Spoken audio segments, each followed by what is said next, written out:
नहीं, अब तो ऐसा लग रहा है कि WWE ने वचन ले लिया है, कसम खा ली है कि सीएम पंक तो अब WWE में आना ही है। Okay, hello chatters, my name is Rohit and you are watching Wrestle Chatter. तो इस वीडियो में गाइस हम लोग बात करने वाले हैं आज हुए मंडे नाइट रॉ के एपिसोड के बारे में। WWE ने स्टार्टिंग को कुछ ऐसा दिखाया कि एकदम से अब्रप्टली पता नहीं क्या हो गया, नाया जैक्स एंड शेना बेजलर लड़ रही हैं, उसके बाद रकेल रोड्रिगेज भी आती हैं और रिया रिप्ली का भी रिटर्न हो गया। मैं आपसे कह नहीं रहा था कि हो सकता है अगले हफ्ते या उससे अगले हफ्ते, बस आने ही वाली है रिया रिप्ली और आज शो पर उनका रिटर्न हो चुका है। इसके बाद रकेल रोड्रिगेज रिया रिप्ली आपस में निपट रही है, शेना बेजलर और नाया जैक्स अपना अलग लड़ रही है, सारे ऑफिशियल्स आ गए, मारा मारी हो गई, रिपटाइड पड़ रहे हैं, ऑफिशियल्स को पटक रही है रिया रिप्ली। और उसके बाद जब सब इधर उधर हो जाते हैं तो रिया रिप्ली रिंग में होती है और वो जजमेंट डे को कॉल आउट करती हैं। और आज कॉल आउट करना जरूरी भी था क्योंकि उनके एब्सेंस में ऐसी काफी सारी चीजें हो गई हैं जो कि उनको एड्रेस करनी है। वो आती हैं और उसके बाद पूरी जजमेंट डे आती है, मतलब फिन बैलर नहीं आते, डोमिनिक मिस्टीरियो और डेविन प्रीस्ट आते हैं और वो कहते हैं कि देखो सिंपल सी बात है, हमारा कोई भी लीडर नहीं है, लेकिन इसका मतलब ये नहीं कि हम रिस्पॉन्सिबिलिटी नहीं लेंगे। अगर मैं चली गई तो देखो कैसे चीजें बेकार हो गई और इसका जिम्मेदार डेविन प्रीस्ट है, क्योंकि डेविन प्रीस्ट को यहाँ पर बिजनेस हैंडल करना चाहिए था। वो बताते तुम कंपीट नहीं कर सकते, डोमिनिक मिस्टीरियो के पास से चैंपियनशिप चली गई है। और वो ये भी बताते हैं कि भाई अब तो कोडी रोड्स और ये जो जे ऊसो हैं ये भी चैंपियनशिप के पीछे भाग रहे हैं और भाई तुम्हारी टाइटल भी पता नहीं कब तुमसे चली जाए। इसके बाद वो डोमिनिक मिस्टीरियो की टाइटल हारने की भी बात हो रही होती है। डोमिनिक मिस्टीरियो के बारे में डेविन प्रीस्ट ये कहते हैं भाई मेरे पास मेरा टाइटल है, मेरे पास मेरा कॉन्ट्रैक्ट है, तो डोमिनिक के पास चैंपियनशिप नहीं है, तो इस पे क्या कहोगे तुम। तो इस पर रिया रिप्ली उनको जाके कहती हैं देख भाई तू मेरा पापी है, लेकिन भाई तो नहीं बोला वैसे, लेकिन उन्होंने बोला कि समझाने के लिए कि तुम्हारे पास टाइटल जा चुका है और कल तुम्हारा मैच है और अगर तुम टाइटल लेके वापस नहीं आए तो फिर तुमको घर वापसी भी नहीं होने का मौका मिलेगा। लेकिन इसका मतलब ये नहीं कि डोमिनिक अकेले जा रहे हैं, मतलब बैक स्टेज हमको पता चलता है कि जो ट्रिक विलियम्स के पास चैंपियनशिप गई है अब वो लाने का काम ऐसा लग रहा है जजमेंट डे के बंदों के पास होगा। अब ऐसा करते करते जे ऊसो का थीम सॉन्ग प्ले हो जाता है, जे ऊसो का थीम सॉन्ग प्ले होता है तो जे ऊसो बाहर आते हैं और उसके बाद क्राउड उनके लिए बहुत चैंट भी कर रहा था। वेलकम रिया रिप्ली बोलते हैं सबसे पहले वो मामी को, और ये देख के सुन के आपको याद होगा ना सोशल मीडिया पे क्या चल रहा था अभी कि जे ऊसो और रिया रिप्ली के बीच काफी कुछ है, रिया रिप्ली भी उसको भाव दे रही है, तो ऐसा लग रहा है भाई क्या पता यहाँ से कुछ सीन बन सकता है। इसके बाद वो बोलती हैं ऐसा तुमको देख के लग रहा है कि ये कोई नया ट्राइबल चीफ है, लेकिन नया ट्राइबल चीफ बड़े बॉल्स के साथ। एग्जैक्टली अगर इसको चाहें तो उन्होंने बोला कि bigger balls than Roman Reigns ever did, ऐसे करके उन्होंने बोला। तो इसके अगर कनेक्शन लगा रहे हैं फिर लोग, और मतलब मैं देख रहा हूँ सोशल मीडिया पे कैसे इस वाली लाइन को अलग से कोट करके बहुत ज्यादा है ना लोग रिएक्ट कर रहे हैं, मजे ले रहे हैं इस चीज के। डेविन प्रीस्ट परेशान हो गए जे ऊसो की बातों से, वो कहते हैं यार मैं सुन सुन के पक गया, तेरे को थक गया, लेकिन वो आगे बढ़ रहे होते हैं जे ऊसो की तरफ, तभी डोमिनिक मिस्टीरियो उनको रोकते हैं और कहते हैं इस बंदे को, इस इंसान को मैं देख लूंगा। और उसके बाद जो डेविन प्रीस्ट और रिया रिप्ली वो दोनों रिंग से चली जाती हैं और डोमिनिक मिस्टीरियो ने तो क्या ही देखा, वो उल्टा ही उनके हाथों से पिट गए। लेकिन उसके बाद जेडी मैकडोना आते हैं जिन्होंने हेल्प करी डोमिनिक मिस्टीरियो की, और जब ये हेल्प हुई तो सारे के सारे बंदे अब अटैक कर रहे हैं जे ऊसो के ऊपर। फिर आते हैं सबको बचाने के लिए मसीहा कोडी रोड्स और उन्होंने आके बजाया और एंड में पिटना तो डोमिनिक मिस्टीरियो को ही होता है। उन्होंने जो है क्रॉस रोड्स फिनिशर खाया। एडम पियर्स ने रैम से अनाउंसमेंट करी कि फास्ट लेन में Damian Priest and Finn Balor अपनी अनडिस्प्यूटेड टैग टीम चैंपियनशिप्स को डिफेंड करेंगे against Cody Rhodes and Jey Uso. तो ये वाला मैच जो है फास्ट लेन में ऐड हो चुका है और ये देख के इतना जजमेंट डे कोई खुश तो नहीं थी क्योंकि उनके लिए अभी चीजें यहाँ पे सही नहीं हो रही। इसके बाद शो पर Imperium versus Chad Gable and Otis के बीच में मैच था, ठीक ठाक सा मैच था। इंपीरियम को यहाँ पे WWE ने अपर हैंड दिलवाया क्योंकि लुडविग काइजन ने अपने एंजुगिरी के साथ इस मैच में पिनफॉल के सहारे से ओटिस को पिन करके ये टैग टीम मैच जीत लिया। नेक्स्ट शो पर मैच होता है Cedric Alexander versus Bronson read के बीच में, और फिलहाल ये जो मैचेस है वो इसलिए हो रहे हैं कि जो ब्रॉन्सन रीड है उनको स्टैब्लिश कर सकें। जैसे मैंने आपको बताया था ब्रॉन स्ट्रोमैन के आने का इंतजार है तो फिर इनके बीच फ्यूड हो सकती है, तो यहाँ पे इजीली उन्होंने अपना फिनिशर सुनामी लगा के इस मैच में विक्ट्री ले ली। इसके बाद गाइस शो पर आती है कॉन्ट्रैक्ट साइनिंग इंटरकॉन्टिनेंटल चैंपियनशिप के लिए गुंथर एंड टोमासो ciampa के बीच में। टोमासो ciampa को अभी अचानक से देख के ऐसा लग रहा है कि उनको स्पॉट में कैसे डाल दिया, लेकिन इस कॉन्ट्रैक्ट साइनिंग के बाद मेरा तो पर्सपेक्टिव बहुत चेंज हुआ है, जो कि आपका भी होगा।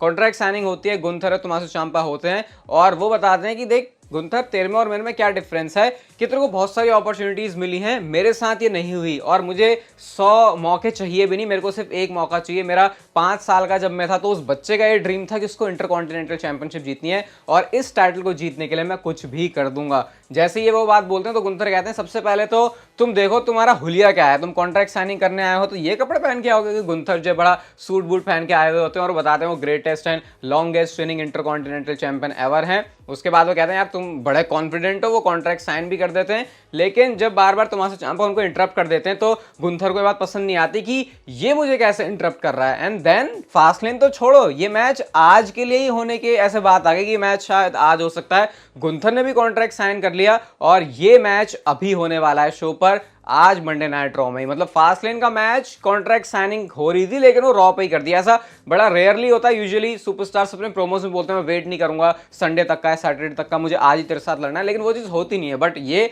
आज शो पर हो गई और टोमासो ciampa के इसमें जो अग्रेशन दिख रहे थे, मतलब उनको देख के लिटरली लग रहा है नहीं इसको तो चाहिए। अब पता नहीं एक सेगमेंट से उन्होंने अपने आप को ऐसा कैसे बना दिया। मैंने उनका NXT में भी देखा, कभी भी उनका कैरेक्टर मुझे इतना पसंद नहीं आया। उन्होंने बहुत सारी चीजें करी और रेसलिंग उनकी डेफिनेटली अच्छी है, लेकिन यहाँ पे उन्होंने शायद गुंथर के मतलब कुछ भी था लेकिन टोमासो ciampa सच में बिग डील लग रहे थे। ऐसा लग रहा था कि यार इसको दो चैंपियनशिप गुंथर के पास क्या कर रही है, असली चैंपियन तो ये लग रहा है। और उन्होंने उसके बाद वो जो बेल्ट है वो थ्रो भी करी थी गुंथर पे, उसको ऐसे रेज भी किया था। तो गुंथर की तो भाई बिल्कुल ही बेइज्जती करके उन्होंने यहाँ से भगाया। अभी शो पर मैच होना था इंटरकॉन्टिनेंटल चैंपियनशिप के लिए, लेकिन गाइस इसके बाद शो पर होता है एक्सेवियर वुड्स वर्सेस आइवार के बीच में मैच। अपने शोल्डर पे भी उठाया एक्सेवियर वुड्स ने आइवार को, इतने भारी भरकम को। हाँ, मुंह परफॉर्म नहीं किया, बैरिकेड के आसपास जो वो चढ़ के उनके ऊपर कूदे वो भी मस्त था।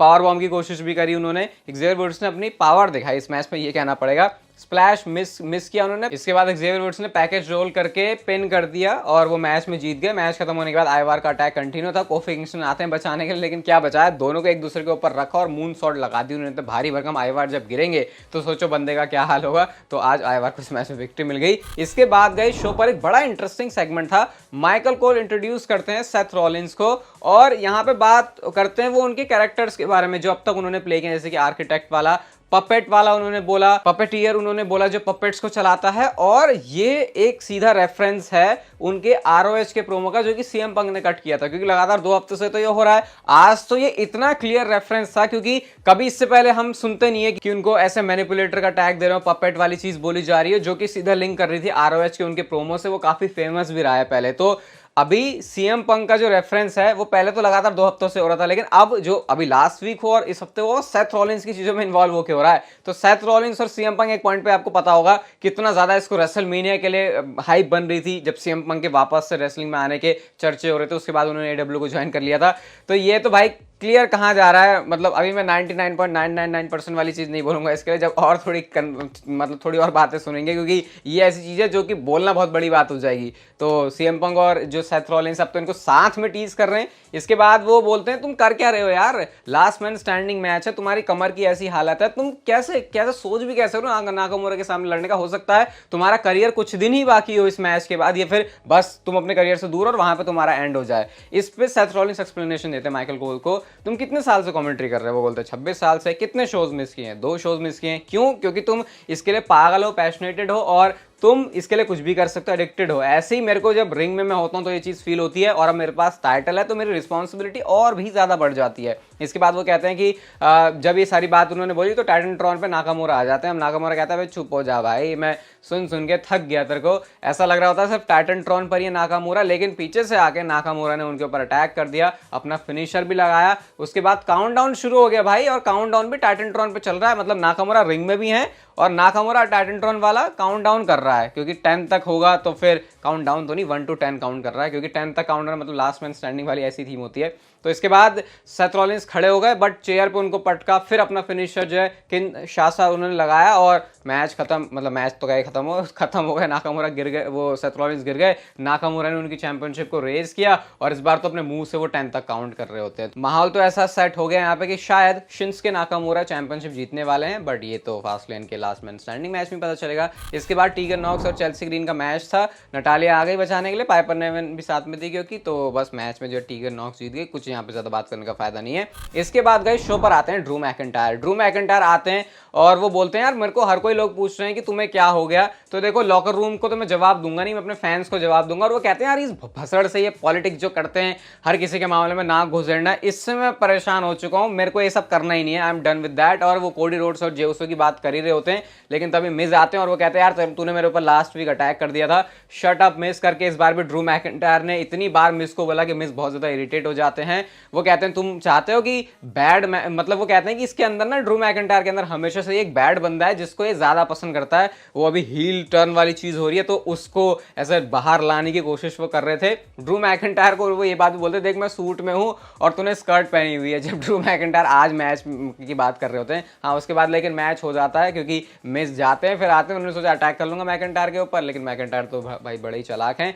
उन्होंने बड़े इजीली इस मैच में टर्न बगल पे सिर मारा मिस का। देखो हील टैक्टिक ही यूज की, टर्न बगल एक्सपोज टर्न बगल पे, जब वो स्वॉर्ड फेंकने में रेफरी का ध्यान उधर होता है तो उसके बाद उन्होंने अपना फ्यूचर शॉक डीडीटी मार के मिस को पिन कर दिया। और उसके बाद वो कहते हैं कि I am not the same guy, जो पहले 30 सेकंड पहले था वही मिस को मॉक करते हुए, एंड देन वहां से एक छोटा सा प्रोमो कट करके वो चले जाते हैं। लेकिन क्राउड को वैसे अपना हाथ ऐसे कर रहे थे, ऐसा नहीं कि बिल्कुल ही गुस्से में जा रहे हैं। तो मैकइंटायर का यहाँ से जो टीज है वो क्लियरली नजर आ रहा है। इसके बाद शो पर होते हैं कोडी रोड्स रैंप पे और यहाँ पे उनसे बात की जाती है क्योंकि फास्ट लेन में Cody Rhodes and Jey Uso versus Damian Priest and Judgment Day के फिन बैलर का मैच जो है ऑफिशियल हो गया है। तो इस पर बोलते हैं कि अरे हम तो साथ में थे ऐसे वैसे, और अब हम जब नेक्स्ट मैं स्मैकडाउन में भी होने वाला हूँ और मैं रॉ में भी जब आऊंगा तो हमारे पास टैग टीम चैंपियनशिप होगी। तो ऐसा करके उन्होंने जो मैच है उसको हाइप भी कर दिया। शो के मेन इवेंट में मैच आता है गुंथर वर्सेस चांपा के बीच में। शुरुआत में गुंथर ने पूरा ही डोमिनेट किया, टोमासो चांपा ने जो भी बातें बोली थी कॉन्ट्रैक्ट साइनिंग में वो सिर्फ बोलने की ही दिख रही थी, सच में मैच में ऐसा कुछ दिखा नहीं। लेकिन उसके बाद जब एक चॉप मिस किया और वो हाथ जो है जाके सीधा उनका अनाउंसर टेबल पे लगता, तो उसके बाद उनके हाथ को इन्होंने टारगेट बनाना शुरू किया, उनका हाथ पे बहुत ज्यादा अटैक किया। गुंथर की एक बड़ी मस्त ड्रॉप किक आती है जो अपनी रनिंग नी के लिए वो तैयार होते हैं, तो उसमें तो भाई बिल्कुल ही ऐसा लगा कि टोमासो चांपा तहस नहस हो गए। अपने सबमिशन में उन्होंने गुंथर को डाला, बहुत टाइम लग गया उनको रोप ब्रेक करने में, वरना उस मोमेंट पे भी लग रहा था कि क्या गुंथर टैप आउट तो नहीं कर जाएंगे। इसके बाद गुंथर ने अपने 2 पावर बॉम्ब बजाए, उसके बाद लॉक में डाला और टोमासो चांपा तो भाई वैसे ही पास आउट हो गए और इस मैच में गुंथर ने अपनी जो चैंपियनशिप है उसको रिटेन कर लिया। इसके बाद इंपीरियम अटैक करती है आके। शो पर रिटर्न हो गया जॉनी गार्गानो का, जो आपको पता है इससे पहले DIY टीम थी और यहाँ पे उन्होंने आके ना सिर्फ उनको बचाया बल्कि इंपीरियम को भी ठोका और उसके बाद जो उनका मीट इन द मिडल साथ में वो फिनिशर मारते हैं वो भी उन्होंने लगाया और मेन स्पॉट में ट्रिपल एच ने डाला है जॉनी गार्गानो को। तो क्लियर पता लग रहा है कि ट्रिपल एच वाली बुकिंग होगी, NXT वाली पूरी वाइब आ गई इसको देख के। मुझे पता नहीं ये चीज मेन इवेंट में फैंस ने कितनी पसंद करी क्योंकि इंटरकॉन्टिनेंटल चैंपियनशिप तो सही है, लेकिन हाँ जॉनी गार्गानो और टोमासो चांपा अभी क्या ये इतने ओवर हैं कि इनको सिर्फ वो वहां बैठे अटेंडेंस नहीं एक्चुअल में सारे लोग पसंद करेंगे, वो एक देखने वाली चीज होगी। बट हाँ मुझे लगता है ट्रिपल एच जैसे शोज बिल्ड करते हैं कुछ ज्यादा खास प्रॉब्लम होने नहीं वाली। ये वीडियो गाइस अगर आपको अच्छी लगी तो इसे like share subscribe notification bell को ऑन कर दो and I will see you guys in my next video.